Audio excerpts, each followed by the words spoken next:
Hello and welcome to another episode of Old School AOT. Alrighty, let's get into the game. We have a great game for you guys today. This game was, very well reviewed in the comment section in the thread page. Lots of controversy, so that always makes for a good game, right, boys? Anyway, we're going to have Hotcha, one of I think only two expert mono gaia players. You know, some of the best Gaia players ever, playing against Dean, who is counter-civving with Loki. And Stroppy is a Smurf of his, so this should be was a Smurf of his, so this should be a really good game. Loki counters Gaia, and but at the same time, Hotcha's playing his main civ, whereas Dean is off racing, so it should make for an interesting game.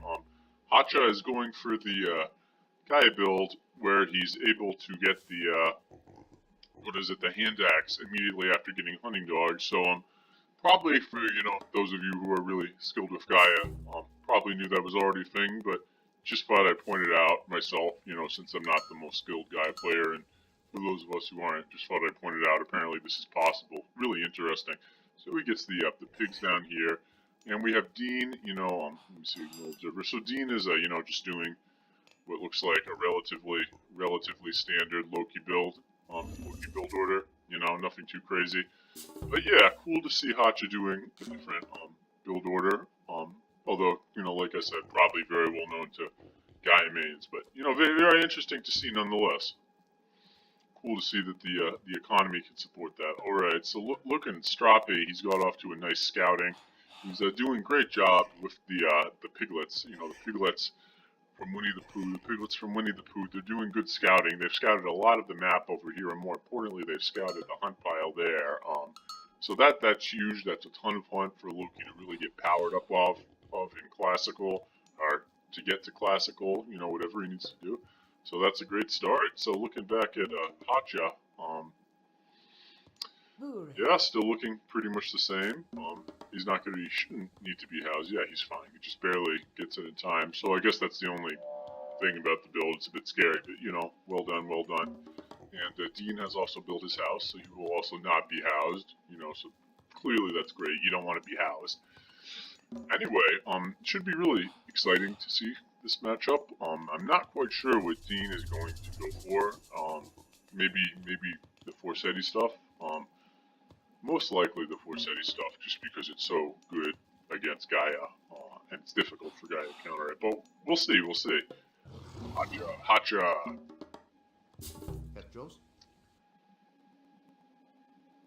Ooh, and he also got the pickaxe at some point too. I missed that. So Hotcha, it's not even 3 minutes, and Hotcha is already on the triple economy upgrade. So definitely shows what Gaia can really do if you really know how to use her. And she's definitely even stronger today. So I'm almost surprised that we don't see sort of a new Hotcha climbing up the ranks of the ranks of AOT experts, just because Gaia again is definitely stronger. And some of the stuff that Hotcha really got good at exploiting. Perhaps that could be actually viable now at a top level, even more so than when Hotcha was playing it. So, should be a really good game, boys. Anyway, expanding over here, he's at the hunt pile. He's found the TC down here. Let's see, anything else relevant? Going back to Mr. Dean.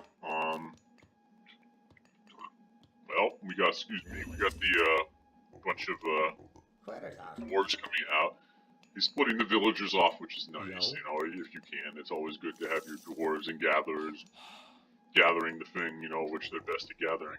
We're getting a small forward temple, and we're getting the advance at around 5 minutes. Not that much of a forward temple, just sort of a small forward buildish thing. So, that's good.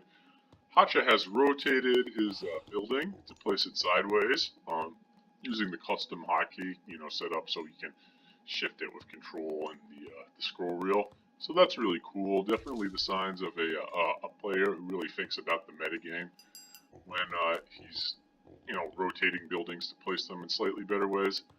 I'm not entirely sure why he did this. He might have thought it looked cool, but I think it could be a little bit more protective against her seer rating too. It seals off a bit more of the gap than if the building was sideways. So Really interesting to see Hotcha getting deep into the meta play there.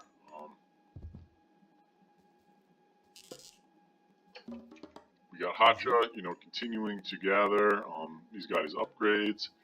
Looks like he's gathering the lions down here. He gathered all 3 of them actually, so that's very interesting. Definitely shows that you can go for the lions if you're gonna have some idle time. Why not go for them? A lot of players don't hunt the lions, which can really be a mistake, since I believe they have at least 100 food on them. Yes, they have 100 food on them. So by clearing out all 6 of those lions, Hotcha got 600 food, which is, roughly equivalent to 4 of those deer or gazelle, which actually isn't so bad. So we're having the 5-on-5, the 505, excuse me, directly for Hotcha. So, perfect advance time, nothing missed, and I believe Dean also upgraded too. Let's see what he's doing. Dean is going right for the second town center and has expanded to the big hunt patch. It's also got a house over there, which has been spotted. Okay, well, not too much to do with that. We got Hotcha going with Oceanus, so, there will be potential for Murmillo, or perhaps Cat Alps either. And, well, here comes the Calderia, and, ooh, excuse me. And I believe that allowed Hotcha to see the town center, so, yeah. That was definitely great play by Hotcha to scout the town center, and I wonder if he will, go for his own town center in response.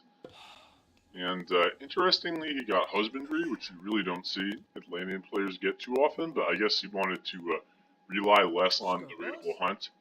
So really interesting to see some, once again, different sort of meta builds.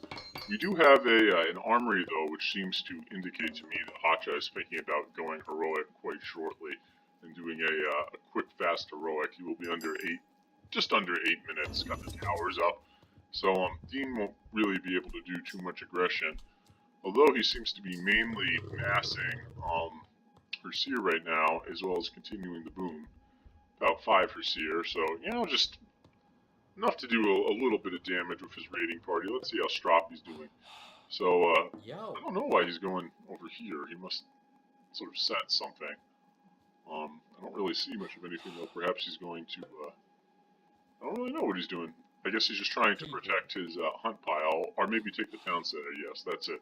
We're going to get into a 3-town center boom. So, really interesting to see Loki being the booming one, as opposed to Gaia being the booming one.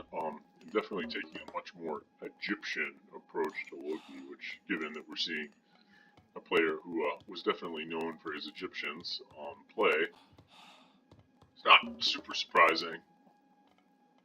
But yeah, he's booming right up. Meanwhile, Hotcha is almost up with Thea, so we'll be seeing the Stelmathian bird come out soon, I would imagine. Stelmathian bird, a very strong unit, particularly in the older patch before a few things were changed. And really could own Norse. The throwing axemen without the old upgrade were very weak, so you pretty much had to rely on like trolls, fire giants, or towers, or something like that. Maybe ballista if you have them. So definitely early to mid game, birds could be really devastating. We have second one almost out, and in a minute or two we'll have favor for the third. So there's going to be a good amount of birds coming out. Hotcha, even though he has only one bird, is immediately moving into the offensive, which is 3 Murmillo on 1 bird. Which the fact that he feels comfortable doing this just really shows how strong the bird can be. So we have Dean. He's got the big old boom. He's trying to sort of block the map a little bit, which is why we've got this stuff here and this up here. So far, he's got a few TA throwing axemen to use as builders, and just a whole bunch of bad boy Herseer. Let's look at his economic upgrades. See how Dean's economic upgrades are doing. Dean only has 2 economic upgrades, so that's not a ton compared to Hotcha's. Wow, he's got even more. Hotcha's got bone saw now. So he's really using the benefits, the bonuses of Gaia to their fullest.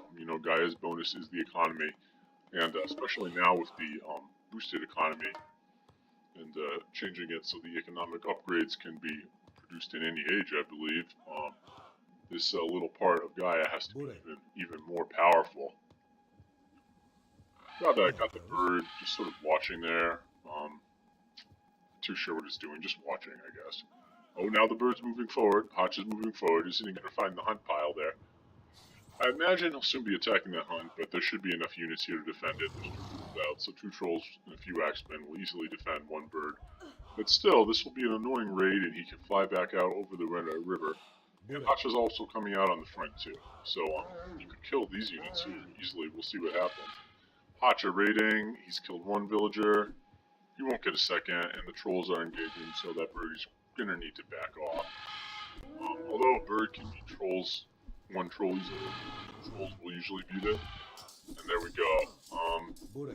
Fight going down here, not a great fight for Hotcha. So he's backing off, which is definitely a smart position. You know, just wait for his Arcus to come into play. And Arcus are just like, basically better Toxotes, essentially. You know, I believe, and feel free to correct me on this, but I believe they have slightly more range.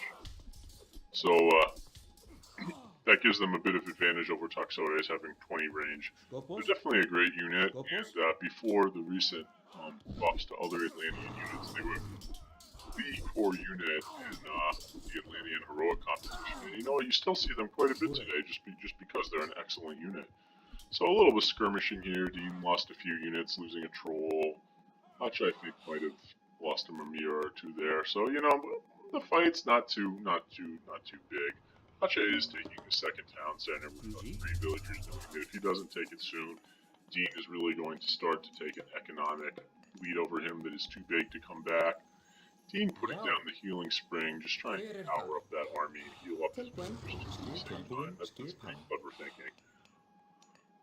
Though I'm not sure I like the spring there. It is a little vulnerable.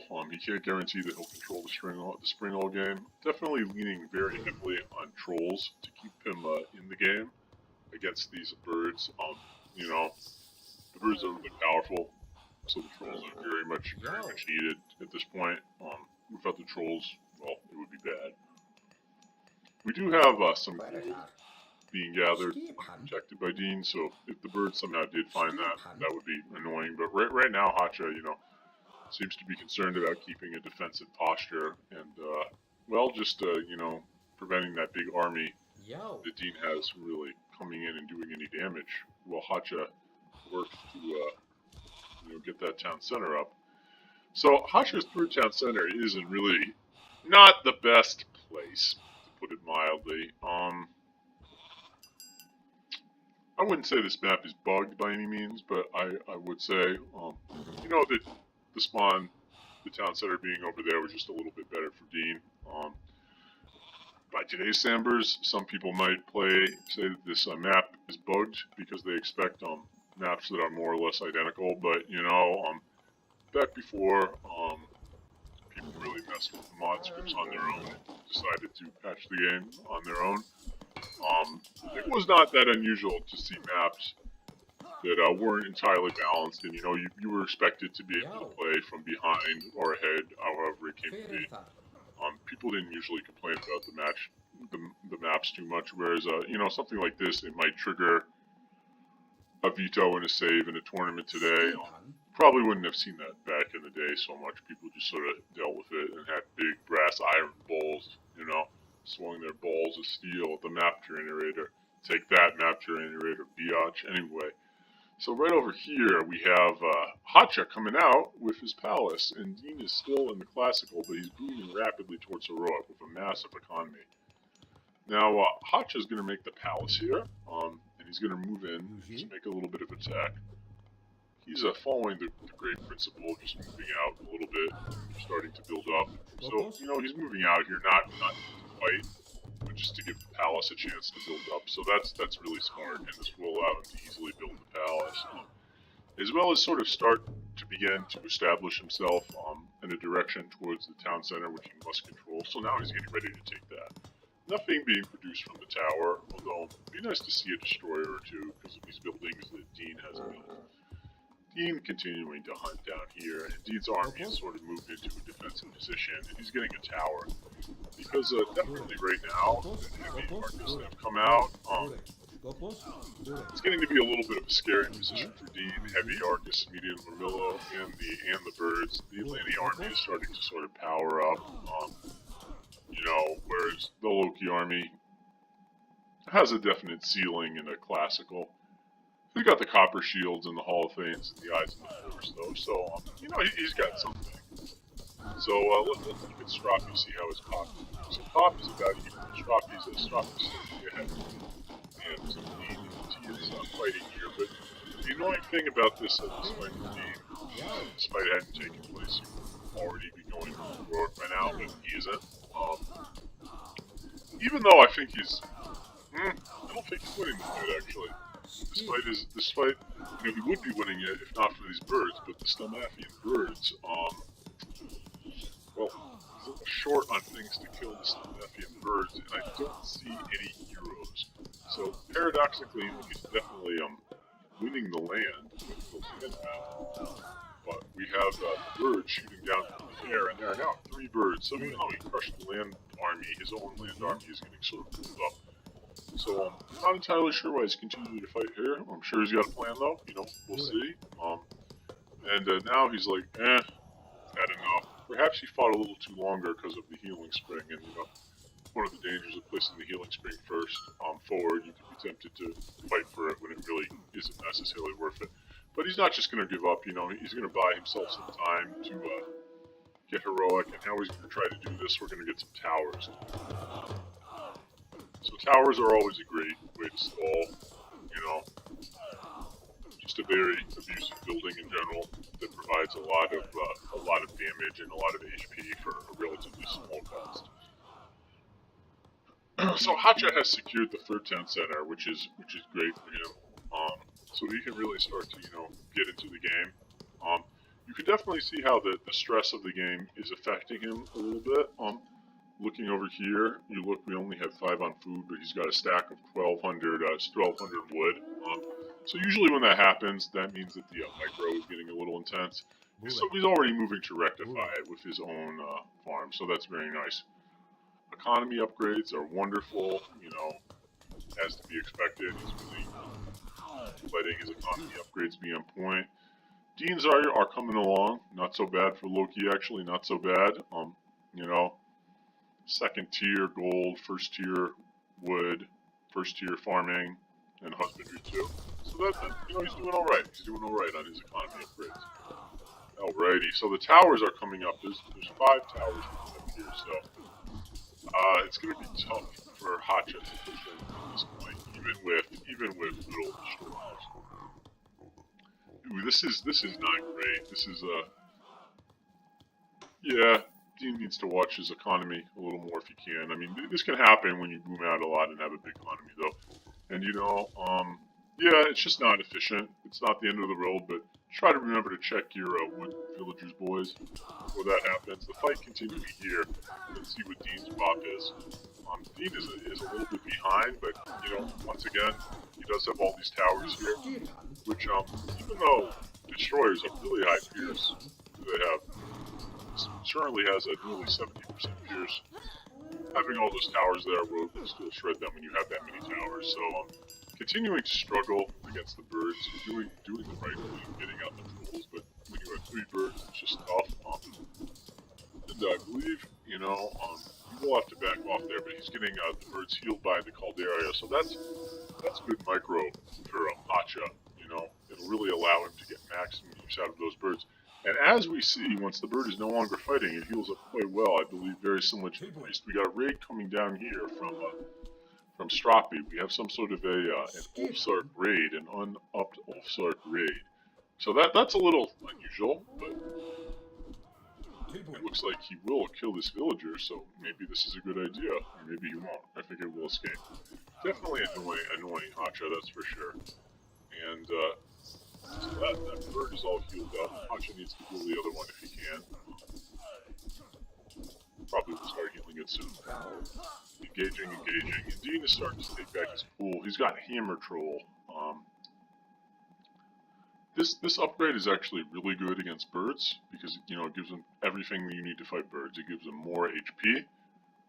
So, you know, they can take an extra hit or two. It gives them more pierce damage, and most importantly, it increases the range from 14 to 16, which is quite a bit, considering the bird. You know, as we can see, the bird has a range of only 15 at its maximum range, so this means the troll can actually slightly outrange the bird, which is really nice. Hammer troll in general is just a really underrated upgrade in general. You know, because once you get the hammer troll, it can really provide a really strong unit that only costs wood. And the troll really can excel against anything except Egypt. It usually sucks against Egypt.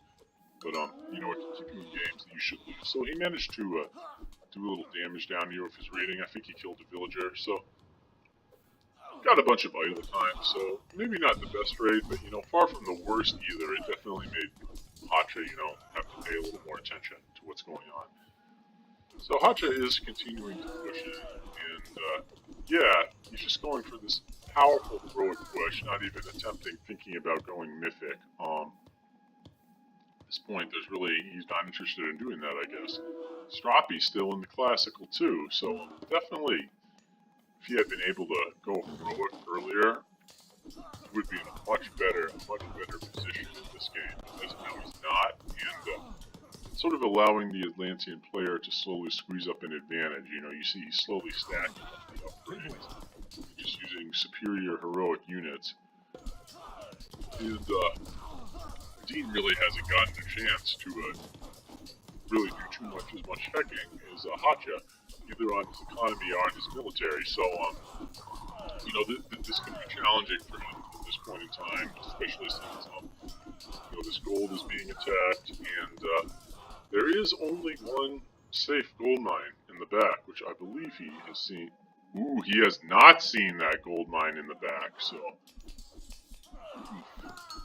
that could be tough. It could explain why he's continuing to mine here, even though it's right by the battlefield. So definitely, this shows you boys, even if you're like a top level expert, you could probably still use some improvement on your scouting. I can't describe the number of games that I've seen where somebody really good has lost a game that they probably wouldn't have lost because they didn't scout a gold mine. And of course, speaking to myself as a player, I've lost games not scouting well too. And you know, that's just not a good feeling. You go to watch your recording game and you're like, oh my god, he kicked my ass, he whipped me around town, you know? And you're looking and you're like, oh, if I just scouted back there with a pig, none of this would have happened. But you know, hindsight is 2020, and definitely Stroppy, Mr. Dean, is holding on really well here, considering he's only in class. He's starting to build the food up once again, so perhaps that will allow him to get heroic very soon. He has 34 on food, so that's a lot of food, boys. You know, the towers, they're definitely keeping in the game. They're an insurance policy. And now we have Hotcha pulling out some lame of his own. Hotcha's like, alright, I'm falling in population, and you're doing these lame towers, and that's not good, so I'm gonna counterlame you, Dean. I'll get some Hesperides, and then I'll get some Dryads, and then I'll get my own tower, and that'll teach you. But Dean trying to stop the tower, focusing down the tower, it's like, I can't let him lame. I'm the only one who's allowed to do the lame. Rah, rah, rah. So, as we see, Hotcha has actually found his own back gold, so he's able to mine there, which is nice. Get some safe mining in. And, you know, this really shows why having the better scout is important, because imagine at this point in the game, if Hotcha hadn't scouted that back gold mine, he would be the one having to fight up here and for gold, and then given the tower and whatnot, it would be a very different game. Whereas now, Dean is the one that is having to fight for gold back here. Oh, he has found it. He moved to the hippo and found it. So that was very fortunate. And good. You know, that will allow the game to continue, and he won't just get gold starved easily, nor will he have to rely on his 2 towers here while he gathers there. But Hotcha is advancing with Hecate, I think. I'm going to call it Hecate. And he already has Mason, so the cape will be coming in with extra HP and extra crush armor. And here comes Calderia. He's going to need to do something because Dean is starting to push through the front portion here with, and he's got Nord too. So, that's not great. Unfortunately, Tartarian Gate, you know, probably not the best against Loki. Loki's one of the best gods against it. Just ability and strength leaders here. So we'll have to see what he can do. He's definitely going around to see. He saw the hunting going down there, so that's something. So perhaps we'll see. Yes, we're seeing fanatics come out. So this could be annoying for Dean because fanatics are the strongest unit against Norse by far. Seemingly to have great economic ops. And here we go. He's using the Caldera to fly right over the enemy base since he'll be able to evade some of the arrows. And there we go. He's placing this in a good spot. I like how he's moving it outside of town center or other range, and you know, that'll keep him from dying too quick. And he has put the tower, the guys forced on it in an attempt to protect it, which is interesting. So he's getting pushed in here by Dean pretty hard. He's fighting hard there to try to move back and forth. But Dean has sent everything in. He sent all his villagers in the area, and he's going to try to take down the gate, which now has architects too, as you can see. 9% additional crush armor and 750 additional HP, so that's quite annoying for me. So he is really pushing in really hard in here with walking woods and a nice looking army, you know. But at the same time, he's going to lose some villagers here for sure. And it seems as though the majority of the Tartarian spawn are concentrating on the villagers, but overall, it's unfortunate that the guys forced didn't seem to protect the Targate maybe as much as Hotcha was hoping, but you know, it still killed quite a few villagers. Let's maybe take a look, try to figure out how many units it killed. So, you know, looking at Dean, probably killed about 8 villagers or so. 9. So, you know, that's decent, and more importantly, if we look at Strapi, you know, we'll see that he had a lot of idle time, and his food is not that high right now. So he's going to have to rebuild those villagers. He's gone down to 20 or so on food, and he's got idle time. But at the same time, he's in his opponent's base causing mayhem while remaining fully popped. And he's got in control of Hesperides and is making dryads. So that's one of the most dangerous things about Hesperides, you know. They can get it. Pushing in mountain giants in your seer here, so this is starting to look a little bad for Hotcha. We're starting to see the strength of the Loki military, how powerful that Loki military can really be in the mid-game. Once he starts summoning myth units, and because he summoned both those mountain giants, Loki cannot produce them in heroic, only mythic if he goes through hell.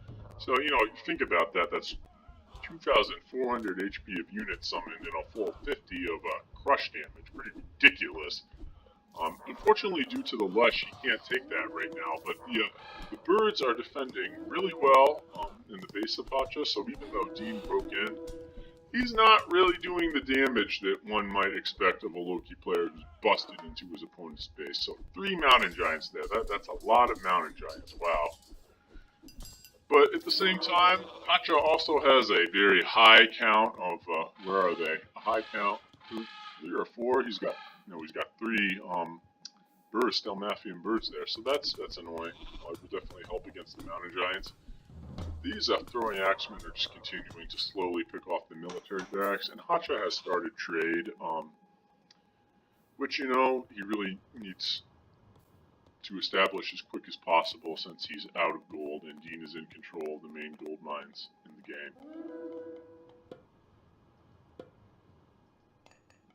Dean is gathering gold and has not started trading himself, but I'd imagine we'll be seeing him start trade soon since he only has this mine and this mine left, which is quite a bit of gold, but you don't want to be caught with your pants down without any gold. in the late game when you need to trade, you know, that can just cause you to lose the game right there. So I'd expect to see him establish trade very soon. Putting a hill fort up front. Fort, always good. And he does have masons, so that's solid. The hill fort will have an additional 285 HP. Hotcha back to 160 pop. Let's see his tax. He does have heavy infantry, so that's good. And he's definitely got the potential to research more things soon. With the heavy Arcus, and the trade is substantial. The trade is already substantial, so that's good for him. He's not going to be caught without gold, which is the absolute nightmare in any sort of late game scenario. As we all know. So Dean moving in with his 4 mountain giant army in the front here. And Hotcha's attempting to establish some towers, but that won't quite be enough. Hotcha's preparing to wall this on the side to prevent any shenanigans, which is nice. We also see a dot going down there with a siege ship, perhaps to siege that, but that's not going to do anything if Hotcha can't repel this ridiculously huge quad mountain giant attack. So once those mountain giants break into the palace, they're just going to demolish it, you know, like a kid knocking down a Jenga castle. And there we go, boom, boom, boom, boom, boom, boom, boom, boom, and it's almost down, and it is down. The only thing really going for Hotcha at this point is just that Dean really doesn't have much in the way of anything that can shoot up other than TA and his troll. That means that these birds will be able to take out the myth units here, the mountain giants and the dryads, the thing that are really the most dangerous in Dean's army. Does this have any upgrades? Let's see. No, but we do have naval oxybells coming, which will really allow Hotcha to start sieging that TC. If he can hold here, you know, he's taking quite a bit of damage on the town center, and the army is just flooding in. Hotcha is managing to stay popped. Dean finally trying to do something about these birds, but like I said, he doesn't have a ton of units, so looks like he's going to kill one of them, so that's decent. And possibly, no, he will not kill the other one because Hotcha is watching them very closely and defends them with his fanatics. So that's great. That's wonderful. He still has 2 birds intact, so well defended by Hotcha. That push looked pretty terrifying, I gotta say. It's very rare that you see a 4 mountain giant push. Very rare. So he seems to have forgotten about the siege ship, or he's waiting for more. But either way, once that starts up, it should be really annoying, as Dean has not prepared for this, and has not docked. And on this map, you should definitely always dock once the game starts to drag on. Even if you don't want to play that way yourself, if you don't want to go for that style of win, you really need to be prepared for an opponent who will try to do slightly cheesy things to beat you, such as, here we go, using a long-range siege ship with the tech, naval oxbellies, to bring down your fortified town center. This can be annoying because if you're not paying attention, say you're focusing heavily on microwing or something, you can in fact lose your town center and just not even realize it. Which may be happening here, as Dean is not responding. Anyway, Hotcha has a small army out here, and yeah, he still hasn't lost this game. Still very much in this game, and we have Secrets of the Titans coming out. So, believe it or not, this is our 5th or 6th game on the channel or something like that. And so far, this is our first game in which a Titan will be featured. So, very excited to see it, given that the moniker of this expansion is Age of Titans after all. Titan's not the most favored by a lot of players, but I always like to see the Titan. I consider it to be a very, very fun unit, and it can lead to some interesting strategies, particularly when you have 2 players who are really known for being really good at late laning, which Hotcha was, and Dean was a huge laner, and very well known for doing it, so yeah, should be good. In the Sweat file, actually, Hotcha talked quite a bit about how he really didn't hold back in terms of his playstyle this game, in terms of how many towers he built with the Titan, and just all of the different little things he did to try to secure the victory and prevent himself losing. You know, just mainly because Dean had such a reputation as a no-holds-barred player who would very much go to any length to win, you know, or, you know, at least anything legal. And there goes down the town center. Dean did not notice. Quite the shame. But he also is coming in and taking down the, you know, the fortress, the palace, excuse me. So, bit of a toss-up there. Hotch is getting pushed, but losing a town center is never very fun. And what is this? Dean seems to be going for some sort of suicide villager strategy now. Sending his villagers in to try to get some additional benefit. He does have the portable ram, but clearly unupgraded. The portable ram is really bad without upgrades. It's just shredded, as we can see. But Hotcha is going for the Titan Gate, and will he be able to get in here and stop the Titan Gate? I don't know. I don't know about this villager push either. They just seem to be sort of dying for no advantage, but the mountain giant is coming in and will just try to get one or two whacks on the gate before he dies. And he doesn't get a single hit. That's really unfortunate. Mountain Giant does a lot of crush damage with his special. I forget how much, but it may be as much as 100 or something. So, you know, that definitely would hurt the gate. And this must be a really frustrating position for Dean to be in. To be literally right by the Titan Gate, but to, again, be pretty much full pot, but to be unable to get to the Titan Gate.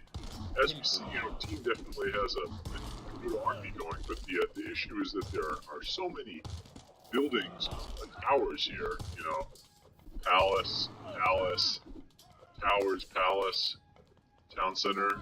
It could just be very tough for this unit-based force army to push in, and there's some good protecting too. It looks like he's trying to do it here.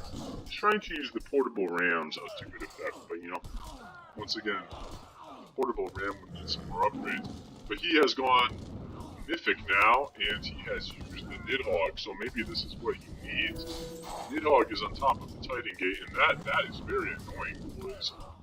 Nidhogg has quite a bit of hack himself, having 40 crush himself, having 40 crush, and he can be a meat shield, but Nidhogg is actually getting pretty quickly. All the towers and zero Archive created in response are shredding it, so although he's like, you know, pretty much stalling the Titan Gate, he's not going to be able to stop it. I wonder if going for Flicker Winter would have been a better option in this case, since he would have been able to completely shut down the means of the economy, as well as just overpower everything with a big spawn of MU Winter Wolves. But, you know, hard to say. One can't forget just how good the fire giants are, particularly against Titans. Having, you know, quite a bit of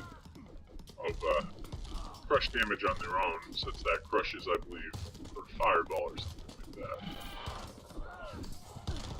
And they tend to splash. They do splash damage, so they do more crush damage than they look like they do. Fire giant, very good. For a long time, actually, you know, you could see Loki players really rely on them. Go make them quick, rely on the fire giant, but that seems to have fallen off quite a bit now. I haven't seen fire giants much in a long time, actually. I don't really know why. They're still a very strong unit, particularly with Granite Blood, which Dean has gotten, which is giving the Mountain Giant a whole 33% more hit points. I believe Mountain Giants go to 1400 HP or something, which is absurd. So, you know, that's very good. You see this Fire Giant is really going to push through the town center there, I believe, even with the villager repairing it. Maybe it won't. Wow. Hotcha is doing very well defending against this with very little in the way of heroes and with less population. So, what a pretty roughly similar army to this. What a frustrating situation for Dean. You know, he's seeing all the villagers there. He's like, his economy should be low. And I've almost killed the town center, but I can't quite kill it. And how can I kill the Titan? And now there's a fucking Titan out. So the Titan is out, boys. The Titan has made it onto the battlefield. And that's interesting. Dean has a throwing axeman here. I wonder if that came there by accident or if he's going to attempt a wall. A wall could be really nasty. But now the Titan is out, and let's see, what do we have? Do we have any text? We have no text for the Titan. Although we could easily see Celerity come out and Mythic Rejuvenation. Mythic Rejuvenation is coming out. Which, regenerating Titan is really, really nasty, to say the least. It effectively gives the Titan a lot more HP. It's hard to say how much because it depends on how long you're able to keep it alive for your skill at playing with the Titan, but very nice. If you can get Celerity in combination with this, it's great. The Titan more than any unit really benefits from extra movement speed. So we'll see what he does. Let's see. So far, the Titan, is coming out with the army, and he's going to try to push out into this area. And Dean has still not retaken that town center, which is quite hard to do given the boat. But, oh, sorry about that, boys. But he also has yet to try to build any docks or anything, which sort of surprised me since I've just given up on it. I guess well, I'm off 2 town centers, I'll be okay. And here we see that Dean has really gotten himself in trouble because he did not create trade until the right moment. And this really has really hurt him because he's trading over by Hotcha, which is awful. Whereas if he was trading from his corner, he would be in a much, much, much better position. Since, the trade wouldn't be accessible to his opponent, and the trade wouldn't stop if his Titan kills the markets. So, Hotcha was definitely on point to do that. And there was an attempt to wall it here, but Hotcha responded and killed it or something. So good job, Hotcha. Hotcha is taking the town center now, so it's going to be parity with the Titan out. So that's going to be a bad position to be in. And here, right here, we see the issue. I do think that Dean, would have good chances of being able to fight this relatively easily. If not for the fact that his trade is just like literally right here. And as you see, as he fights, his trade becomes idle. So that's not really ideal. And now Hotcha is back to 160 population, so this Titan will no longer be fighting her Seer unreinforced, which means it's going to be substantially harder to do damage.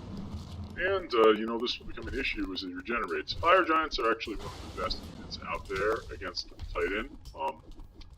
So it is good that Dean is going through them. But once again, having all this trade here, this trade is getting hit by the Titan. It's getting made idle, it's getting damaged. And we can see Dean tries to correct it, but the trade going all the way over here by the base of Hotcha, I just don't like it. Don't like it at all. And he hasn't corrected it, which is a real shame. It seems that he's really feeling the battle fatigue, the stress at this point. Could be that he's just frustrated. He probably thought he would have won long before the trade really became necessary. Which is a big mistake a lot of players make.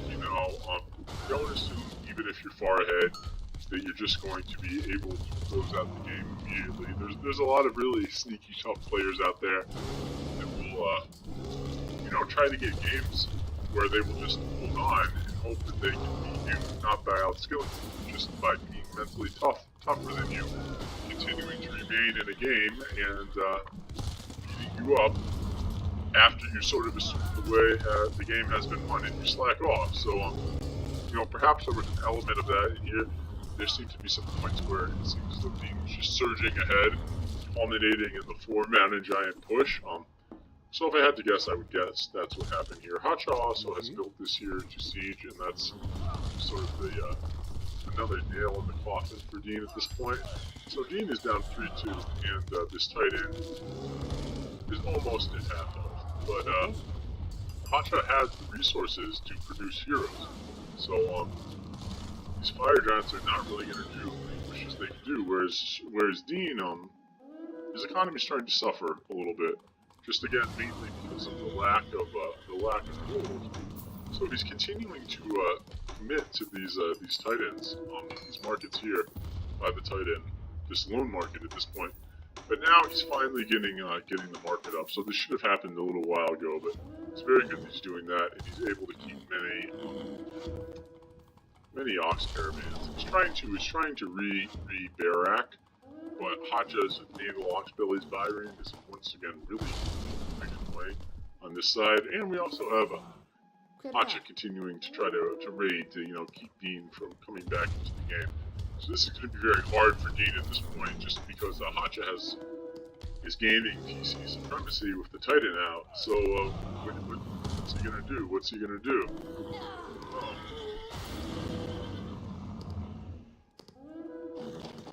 Dean still has some buildings here, but the position has very much been run.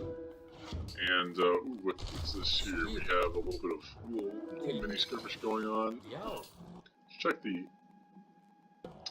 ops are okay for Dean, but as we can see, Hotchas are better. It is late game, so we'll definitely look for the best upgrades at this point in the game. Still, he's got quite a few idols. Not great. And it's gonna take something special by Dean to come back at this point and get back into this game, particularly with the naval ox billies firing at his trade. So we'll see if he can do it. I don't know. The Titan is regenerating too, which makes it very annoying. Every second that Dean isn't fighting the Titan is just returning towards its original fully healed state. And he was denied being allowed to gather a ton of wood over there too, so this is annoying. But to Dean's credit, he is doing a great job remaining fully popped, and his economy seems to be still pretty strong. And despite this going on, he's still gathering quite a bit of gold in his trade. So Hotcha's just continuing to use the Titan to break important little things like Dean's houses, and now he's going to try to use it to break the main town center, I imagine. And Dean's going to be in trouble just because his army at this point isn't really that big. It seems to be very, very spread out and really truly incapable of dealing with these champion fanatics.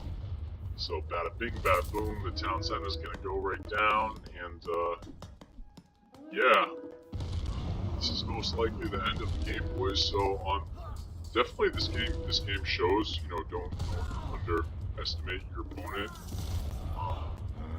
It seems as though Dean might have thought he had won a few times, and then just got caught in compromising positions by Hotcha, who was, as soon as Dean moved out of position, Hotcha recognized it, put him in a literally stranglehold. I mean, the early-ish fighting from Hotcha was key, as it really delayed Dean's heroic, and Dean choosing to fight Hotcha when he didn't really need to, not going heroic, seemed to really hurt him in my amateur opinion.